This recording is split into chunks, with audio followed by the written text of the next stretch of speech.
Now we got to get to the big story in the sports world, and you would think on Super Bowl week, football would be the only thing we I are would talking think about. so. However, Or the halftime show. That is not the case. The sports world focused on the Super Bowl out in the San Francisco area. However, back here at home, the Washington Wizards dropping a bombshell. The 13-36 team has reportedly acquired Anthony Davis from the Dallas Mavericks as part of an 8-player deal. So, for more on this, we want to turn to an expert. We want to talk the implications, the deal, what comes next. So, sports analyst Lester Rickard Jr. joining us now live on the Live Zone Primetime to talk all about it. Lester, thanks so much for spending some time with us here tonight. Hey, man, thank you for having me, brother. Of course. So, your initial reaction to this deal, let me know what you think. Wow, man, listen, being someone, so just to let you know, I was living in New Orleans during the time Anthony Davis was drafted to the New Orleans Hornets at the time, now the Pelicans. I bought season tickets. I was all in. They won the Final Four in New Orleans the year before he was drafted. And I've been an Anthony Davis fan his entire career. But the problem that you have with this player is that he's always injured.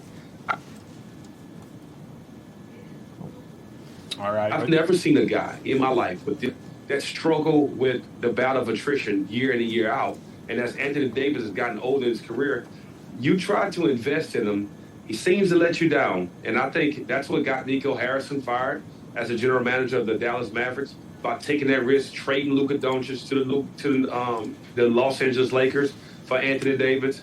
And so now if you look at the Washington Wizards, they've got a very good young core of talent to go along with getting Trae Young in the draft here for really bits and pieces. They're still able to keep their draft capital and trade away the assets that they accumulated in some of these other trades. So this could be boom or bust for this organization. So it's going to be some interesting years ahead for the Washington Wizards. What do you think has been the strategy in the last month for the Wizards to really kind of just totally pivot from doing the rebuild and younger talent, going all the way to getting 2 stars back to back? It seems just like that. What is the strategy, do you think?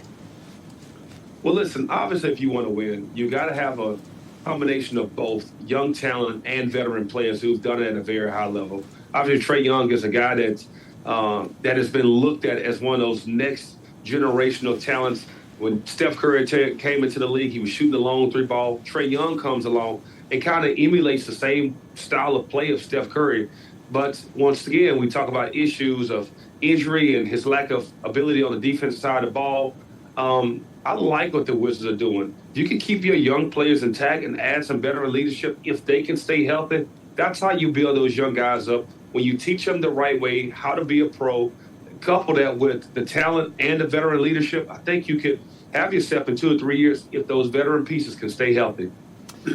Okay, so, Washington fans in general, and I'm not just talking about the Wizards, but going back to the old days of the burgundy and gold, we had seen some high, throwing money at these veteran players that never quite helped seal the deal. So I can understand why some fans might be a little hesitant here. But when you talk about that combination of youth and veteran, does even the presence in the locker room add something to this team, even if he's not always out on the court night after night putting up the numbers?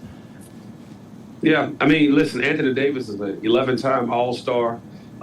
He's an NBA, I call it bubble champion, because he won it during the COVID year. So you got some people on the edge and say, was that a real championship or was it not? But AD has played with the likes of LeBron James, and he's been an Olympic gold medalist in his NBA career. And so you talk about a guy that you can lean on for support and tell you the right way of how to be a pro. He's seen it, and he's seen it at the top level. Michael Jordan, for me, and you all in the Washington area, he's my GOAT. No one would ever surpass Michael Jordan. Mine what too. He did as an NBA player. I think Jordan's the greatest athlete of all time. And not just what he did in winning championships, but what he brought in terms of the notoriety and attention he brought to the game. But if you look at what LeBron James did, and from a professional standpoint, taking care of his body, 23 years in the NBA, playing at such a high level, if Anthony Davis can't stay healthy himself, he's seen a guy, LeBron James, that had invested in his body. Sure enough, he should have some testimonials to some of these young players of how to do it right, not just on the court, but off the court as well. Now, looking at this team from a profile perspective, how do you think this team's going to look offensively and defensively from the strengths perspective as they go into this year and then into the future years, 2-3 years down the line when this team starts to grow? Well, listen, I think this year is almost a wash, right? You're not getting into that playoff Right. or the play-in scenario, but you're thinking about what you can build for the next 2 to 3 years. Can Trae Young be the centerpiece point guard that you have been looking for since you had Gilbert Arenas in uniform? Can Anthony Davis be that anchor down low as well as that veteran presence that you have? And some of these young guys that, listen, I commend the Washington Wizards for not trading those young core pieces away.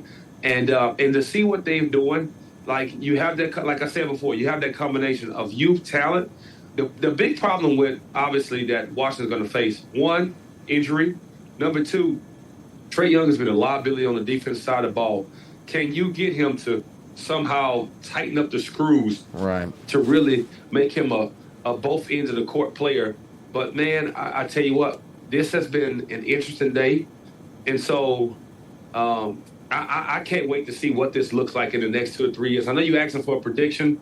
I don't have a prediction. It just depends on if this team can stay healthy. If they can stay healthy, you're looking at a 4 or 5 seed. But if they don't, obviously I think they're going to be a bottom of the league team, unfortunately, for their organization. Yeah, well, Lester, the truth is, the reason Tony P's asking that is because we made a bet at the beginning of the season. Oh, God. Tony P thought you that remember they would that? go at least 5. Oh, I haven't forgotten. Tony P promised I don't that always they would, pay my bets. They would bat 500. And I said, no way. Yeah, So I don't always pay my think bets. everything's coming up Smith on this one. Hey, listen, let me ask you a question. You know, a lot of casual fans will say you need 3 core players to build a team around and to win a championship. If for the Wizards, it's Anthony Davis and it's Trae Young, who needs to be that number 3? And do they need to make more moves to get that in place? Great question. Well, listen, if you look at, like I said, the young pieces they have on their current roster, they've done a good job of drafting good players.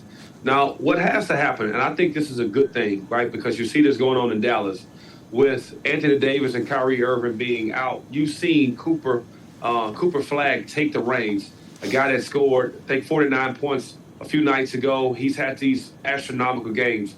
When you have players out like Trae Young and Anthony Davis, it gives a young player that you see that has the talent and the skill set to be successful.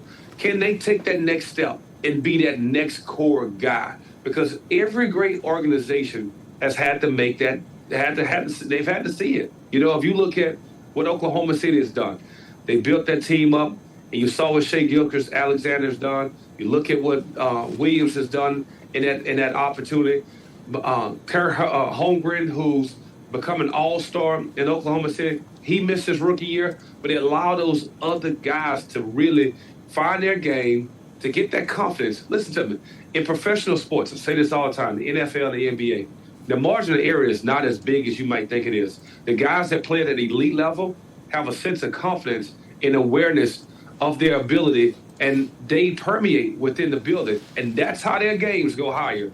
It's a lot of it has something to do with who can shoot a better ball, who can jump out the gym. It's what you believe in yourself and how you feel like you can impact your organization. I think with those guys being out, now you're going to see a guy that has an opportunity to show that I can be a lead dog in this game. Not that I think that's how you find your third piece of your organization.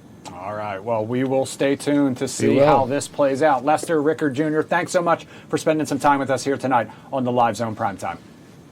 Thank you for having me, gentlemen. All right. We're going to take a quick break. When we come back, Tony P talking to Representative Steve Israel.